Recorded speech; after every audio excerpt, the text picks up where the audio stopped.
Yo people, welcome back to the YouTube channel. You already know what time it is. It's time for another video. Big up your damn selves in the building. Make sure you smash up the likes every single damn time and subscribe if you are new. Happy New Year to you too. 2025. Big up your damn selves. We made it. You know what I'm saying? Now, I might have said that in the next video, but I didn't know which video was popping out first. So kind regards regardless. This video is all about last summer transfer window. Whether or not it was a help to our season and where we currently are, how much it contributed, or was it a hindrance, and are we winning in spite of that window, and could we have been better? This is what we're deciding. Now, if you remember well, I did a tier list, tier maker video at the start of the season with every single transaction from the summer, signings, sales, loans, etc. And I ranked and rated them in flight, really. First class, business class, economy class, gate closed, and travel ban. These were the ways I ranked and rated and listed these players and put them in order. We're going to find out if I was right or I was wrong with these placements and how I got that. And then we're also going to find out with the end of the video. I rated it 6.5 in the summer. We're going to find out at the end of the video, was this window good? Was it helpful? Was it a hindrance? We're going to see, and it's going to show color graded quite clearly. So let's get straight into it. Let's not waste any time. So as you can see, we have the tier listing on screen, and this is what it was. So Pedro Neto is where we're starting. 60 million pounds, 60 million pounds sterling. I was absolutely ecstatic, excited. I did a stream for it. You may remember I was cartwheeling, backflipping, licking the walls. I was doing a madness because we signed a senior, someone that was of age, someone that was, you know, helping and contributing today. But maybe I overdone it at first class, because when we go through the statistics, unfortunately, 16 games played, 1 goal, 2 assists. These are 10 full 90s. This averages out to be, really. This is the real reflection of the Premier League. 10 full 90-minute games. In the Conference League, 3 games played, 1 goal, 3 assists. And in the Cup, 1 goal in 1 game.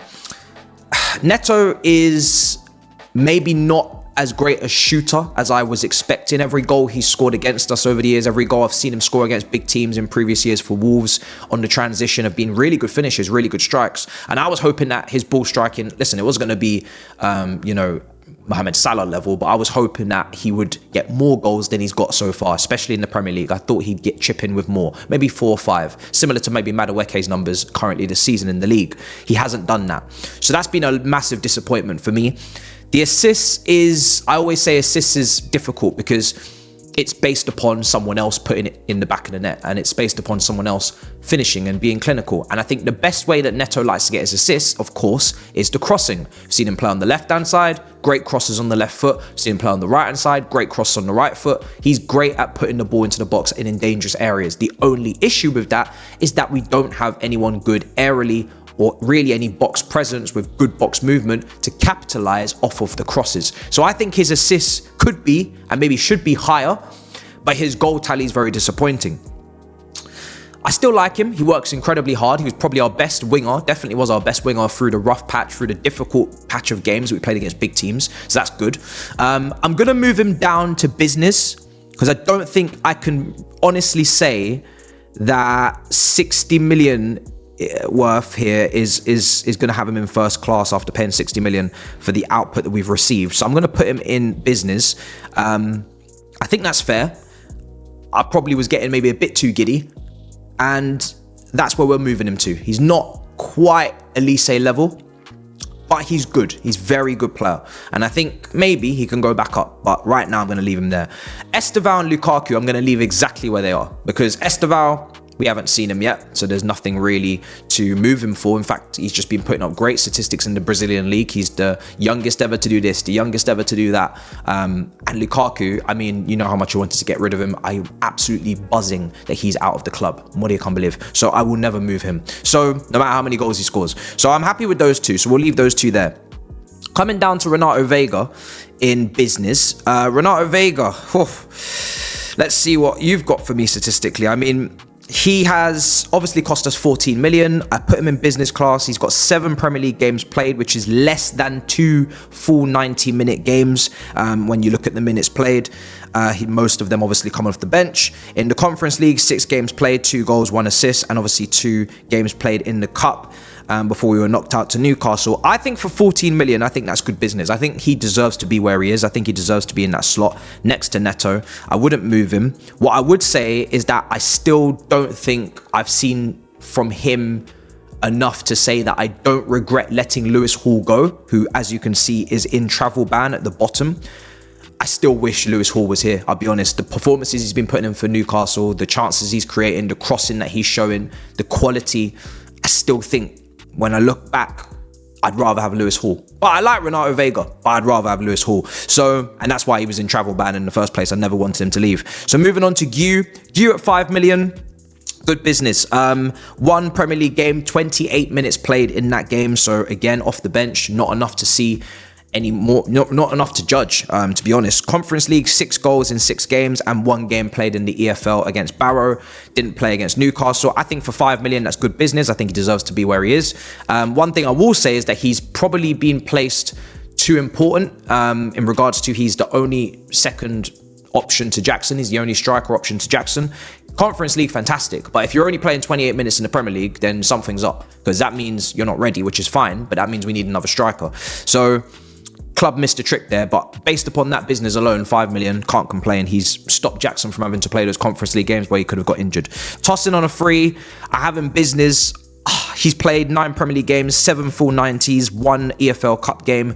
I think Tosin was always meant to be a rotational player. That's what I want to say. He was always meant to be a rotational player. He wasn't meant to be a week in, week out, this guy is going to be the best defender at the club. However, he's one of the oldest guys. He's meant to be responsible. He's meant to be composed. He's meant to be coming correct. He does play some nice passes through the lines. I think he's good on the ball. He does not dominate aerially as much as I expected him to do. When you look at the aerial duel win percentage and you look at the way Delap kind of bullied him against Ipswich, he's not shown me aerially at times what I expected. But on the ground, he's been okay in the tackle percentage wise.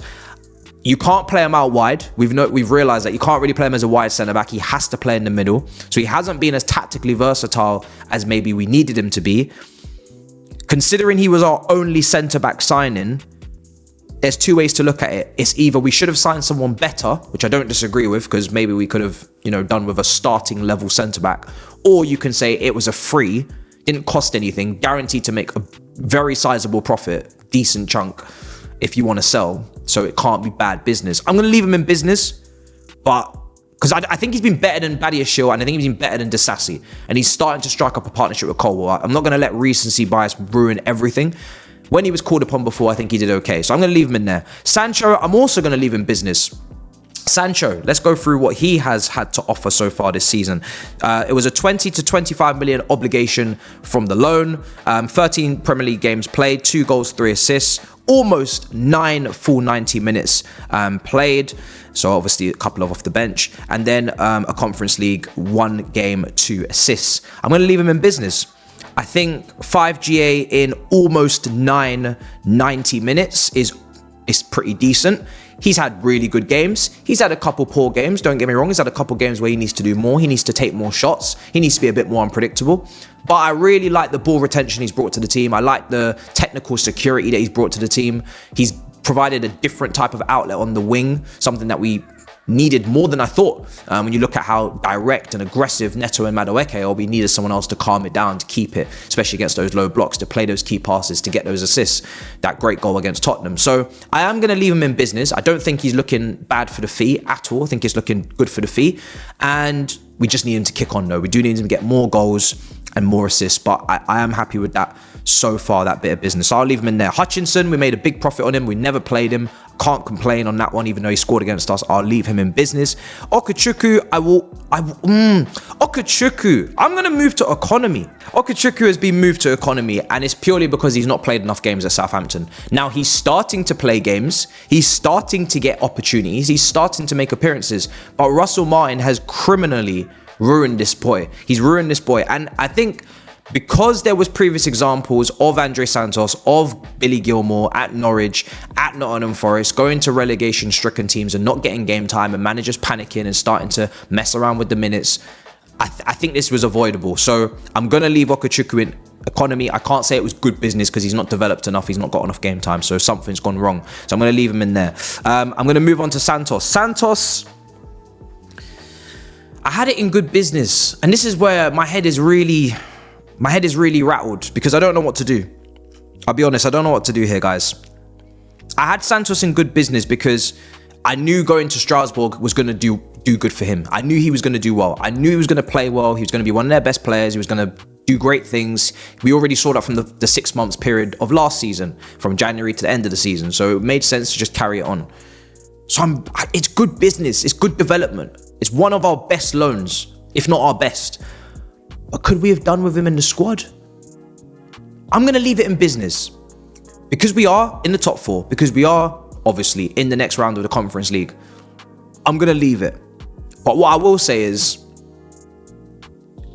we might need to recheck what we do with this boy because he is too good for the loan system. He is too good to not be at Chelsea.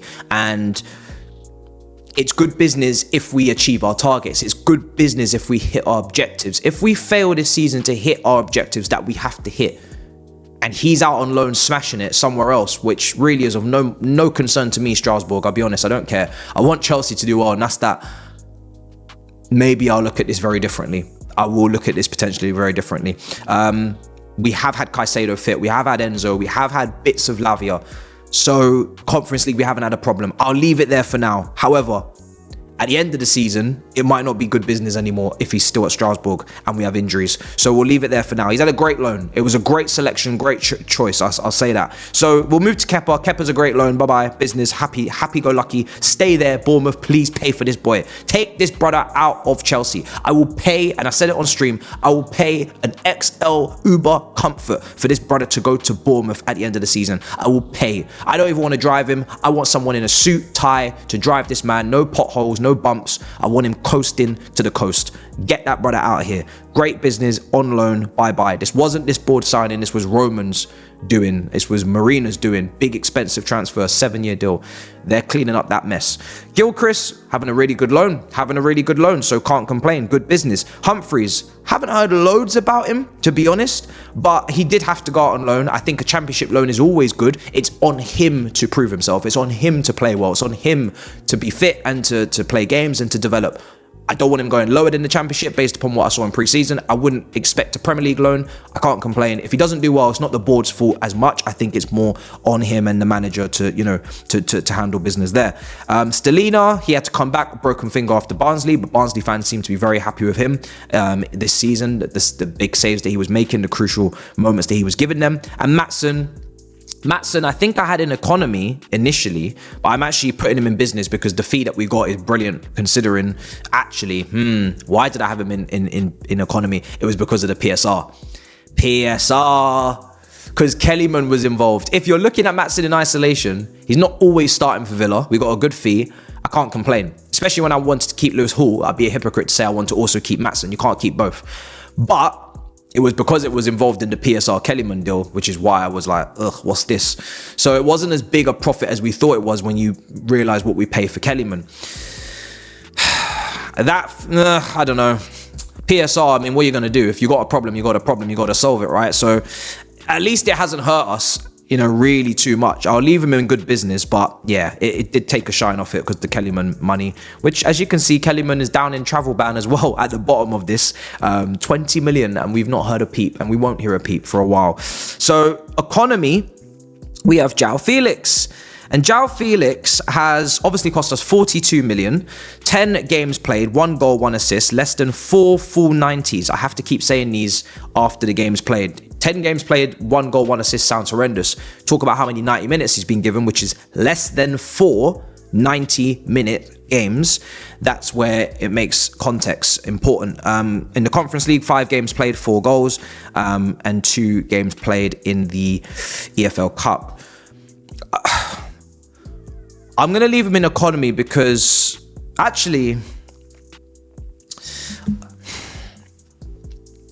I like Felix, you know this, but if he's not trusted by the manager and the only Premier League games he's going to play, and these Premier League full 90s are Ipswich, it's Southampton, I think Leicester. If you're only playing those games, relegation fodlers, like relegation rhythm teams, and you're not trusted against even mid-table, or you're not trusted to come on off the bench against United or whoever.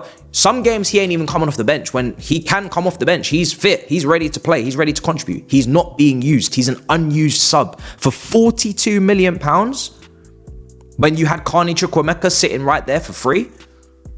Well, 20 million off the previous window, but he was already here. An extra 10. And this extra 10 that you've signed has forced us to put in Nkunku up front and not play him in the position that he's best at, to see if we can get the best out of Nkunku, who we also bought. Listen, and I'm being honest, because I like Felix, but I've got to move him to gate closed. If he moves, if he actually lets me, can you please just move? Don't fight. I can't justify £42 million on a player that's not trusted in most games in the Premier League at this current moment. I'm judging it off now. Isn't trusted by the manager, and you're meant to be making those signings for the manager. I know you're selecting them, you're scouting, even though this is clearly not a scouting. This is another, PSR maybe, Gallagher, Felix, okay. It's not on a list at the start of the window. We need to go and get Felix. This is high priority. This is needed. This is, we must. 42 million for someone, and it's not his fault. I'm not blaming him, because he's not been given the opportunities. He's not been given the games, really. And he was unfairly hooked against Ipswich when it should have been Nkunku. But my point is, from a board perspective, from a recruitment standpoint, you've given the manager a player that he doesn't seem to trust. You've therefore forced someone else to move out of their natural position and play up front. And instead of using this money for Felix, you could have used it on a striker to then put Nkunku in the 10 and to give Jackson competition. So I have to put it down as a gate closed move, because it was expensive.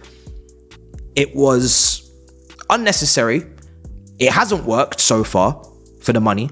And the manager is fighting tooth and nail to find game time for him, when really it shouldn't be like that. So gonna put him in gate closed. Could have done better with that. Jorgensen, I'm leaving in economy. I'm not gonna move him up until he breaks into that first 11, which is exactly what that goalkeeper in the summer was meant to do. Any signing in the summer for a goalkeeper was meant to be coming in to displace Sanchez, not to back him up, not to feed him, not to supplement him, to push him out, to overthrow him. And we haven't done that. So until Jorgensen breaks into the Premier League 11, I can't judge him against, the worst teams in the league plus Conference League games as a goalkeeper. I'm going to leave him in economy.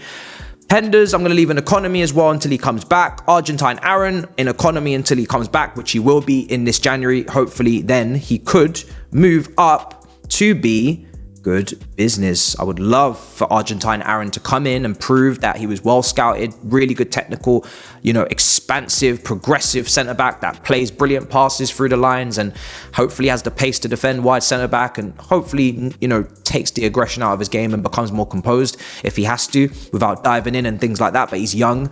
He could be really good business. So in fact, just to get ahead of the curve a little bit, I'll put him in good business, because I'm excited to see him. Let's see, hopefully he ends up being that. Penders, we don't know when he's coming back, so he's probably coming back next summer. It could even be the summer after that. He might go on another loan. Wiley, I'm going to leave in economy as well. Gallagher, I'm not going to close the gate, because I'm not angry we sold him. I didn't like the way we handled it. I didn't like the way that it went in terms of the optics. I didn't like the way we handled it, but I'm not angry he left. I'm angry that the players that have come in to replace him, like Dewsbury-Hall, like Felix, have not really improved the team. They've not really contributed as much as he did last year, if we're being honest. He was probably our third best player last season after Palmer and Gusto, fourth at worst. Those guys are nowhere near being our third, fourth best players. They're not even sixth, seventh. They're way out, And the fee wasn't really that incredible for Gallagher. It was okay. It wasn't anything special. So I'm going to leave him in economy, just about. Petrovic, I'm going to leave in economy. Diego, go. I'm going to leave in economy because we didn't really get that much money for him. Broria, I'm going to leave in economy. We had to get him out on loan. He hasn't really got much game time, but that is due to injury. And Okachuku, I'm going to leave in economy because of obviously the lack of minutes. In gate closed, I have Dewsbury-Hall, who I would now like to put in a travel ban. I was too nice. Are you going to move? Because you need to move. I'm going to put in a travel ban. 35 million for no Premier League input, no Premier League contribution, no Premier League anything. Not helping us see out games, not coming on for tired legs, not even on the bench sometimes, not contributing. And in the Conference League, some games, good. Some games, meh. Definitely taking minutes away from a Chukwuemeka, who was already here. Definitely taking minutes away from Dyer or a Raksaki. Don't really see anything incredible from him to say we had to sign this player. Not integral to Maresca's system. Just not important for that money. Not good use of money. So, gate closed.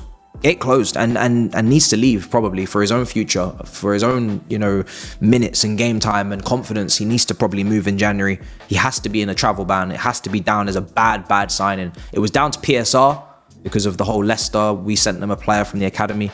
But hey, you got yourself into PSR issues, not the fans. We didn't put you in PSR. You did, you know what I mean? So that's your own business, your own problem. I ain't going to give you points for dealing with PSR. So yeah. He comes out of gate closed and goes to travel ban. Angelo he was in gate closed because I didn't feel like we maximized the fee on him. I think we didn't develop him to the level we could have got 40 million or 45 million. I think he was that kind of talent and we kind of sold him quite early and quite quickly because he was in a rush. Am I really overly bothered right now about it? No, we have Neto on the right. We have Madueke, we have Esteval. We have, Kenji Pius coming in. I'm not really bothered. I'll put it up to economy. We made a profit. We didn't make as much profit as I would have liked us to make, but we made a profit. It's not the end of the world. Sterling I had in gate closed because I was worried that we were paying him most of the wages and he might actually help Arsenal a little bit. I was wrong. He ain't done shit. He ain't done nothing. I'm not going to put it in I'm not going to say it's, I don't know. Is it great business? I think I'm gonna be very cheeky here. Could you just move? What is with these players today? They just don't want to get up and go. Get your ass out of that position.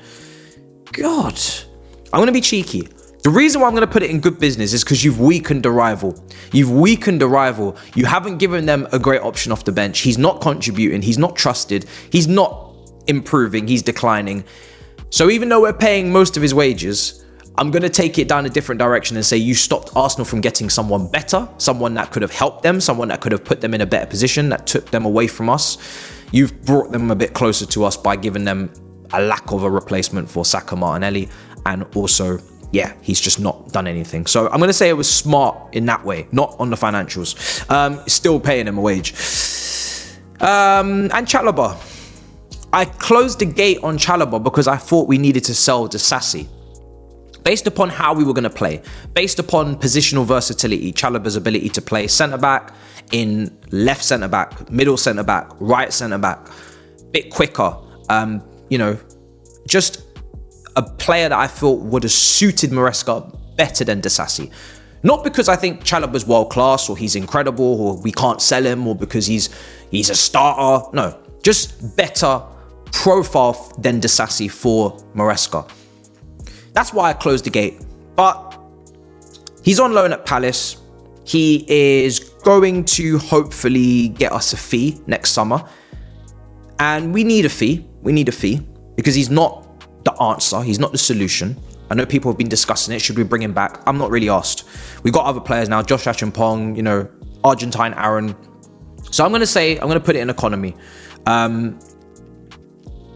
Purely because we need to look at... Oh, hey, iPad, you don't need to run away. Maybe I'll just leave him there, actually. I'll just leave him there. Disasi. I'm leaving him there. I'll leave him there. Because Disasi would have been the one to move. And if you were moving Disasi, then you would have had to keep Trevor. And you give him the Conference League games and whatever, and then you sell him later. So I'll leave it there. And also because my iPad's trying to fight me. I'm not really trying to fight back. So yeah, let's see now. I gave it a 6.5. I gave the window a 6.5. I don't really feel like changing it too much. I think a 6.5 was very fair. Maybe I could even say a 6. It's not getting better than a 6.5, that's for sure. I think the fact that we didn't compliment Neto with an aerially dominant box presence striker that could tuck away the chances that he was always going to create the most of and always going to lean towards in his chance creation, which was crosses, and we didn't, supplement that then with a solution up front. We've left ourselves short with Jackson up front. The Felix one is not really making as much sense as it could have. It's one of those situations where the manager decides whether or not that's a good signing. Manager Maresca decides if Felix is a good signing or not. If he plays him and he uses him and then Felix gets more games and actually contributes, then fine. If he doesn't use him, that might not be down to Felix, not working hard or whatever, but it just doesn't fit. Then that would be down to the board and the miscommunication. So for the money spent, I gotta say I'm probably taking it down to like a 5 because the reason why I'm reflecting and saying a 5 is because how many of these players have actually contributed to us being in the position we're in? And what I said at the end of that video was most of the signings that we've made, they haven't really been a needle mover for us this season. The reason why we're in the position we're in is because of the players that were already here. Jackson, improving. Palmer, improving. Caicedo, being one of our best players. Enzo, improving. Cucurella, already here. Incredible. Colwell, best centre-back so far this season at the club, even though he's had his worries. Fofana, best combination. Injured, but again, already here. Gusto, already here, even though not great, but still, he's already here. Lavi, already here. There's how many players on this picture can I say have massively contributed to our position in the league? Not the Conference League, the league. Because that's what's most important. Conference League, anyone can go in there and handle business. The only person maybe is Sancho, based on 5 GA in under 9 starts, right? Under full 9 full 90s. The rest, Conference League. I know that's what some of them were bought in for, but when you look at Felix, Neto, Dewsbury-Hall, letting Lewis Hall go, there's not really much here. I'll be real. Not really much here to say that you've actually done too much with our season. Santos, great. Okachuku, it feels very much like a bit of a weird window. There's not really much there. It's like a lot. There's a lot of faces. There's not a lot of substance. There's a lot of names, there's a lot of faces, but there's actually not a lot of output. There's not a lot of contribution. Conference League, if you really want to put that high up in your esteem, go for it. I don't take that as like pat on the back. If you can't sign players for Chelsea with our budget and our wage structure to play against Astana, if you can't sign players to beat Astana, then get out. You don't get claps for paying players 90k a week to beat Astana, paying 15 million pounds for players to beat Astana. If you've seen the budgets we're going up against, the wage structures, the facilities we're going up against in that competition, that's not a pat on the back. That's easy. I could do that. You could do that. We can all find players to beat Astana. It's the Premier League. The Premier League is bread and butter. Premier League is where you're judged. Premier League is where you know whether or not you're Chelsea material or you're not. And there's not many players on this list that have really proven up until now that they're Chelsea quality in the Premier League. So I'm going to leave it as a 5 out of 10. I think it was a bit of a nothing window. I think we haven't really pushed the starters enough with some of the... I think the wingers, obviously Sancho, Neto, but the bar was on the floor. And even those two can still do much more. But yeah, I think there's a long way to go. So I'm going to give it a 5. It's the compliments is more getting rid of Lukaku, getting rid of certain players. But yeah, I guess we've concluded here that this hasn't really contributed too much to where we are right now. And it's mainly because the manager's been really good, first of all, with his own tweaks and tinkers before the drop-off. He's been brilliant. And the key players that were here already have really stepped up even more again. So yeah, that's it. But you guys let me know in the comments down below, what would you rank and rate that window out of 10? And what would you do with this tier list? Would you move players up and down? The link will be in the description, and you can literally go on here and use this very system, this very tier list, and move them about as you wish. But yeah, Smash up the likes, guys. Make sure you subscribe. I'll see you guys next time. In a bit, people. Peace.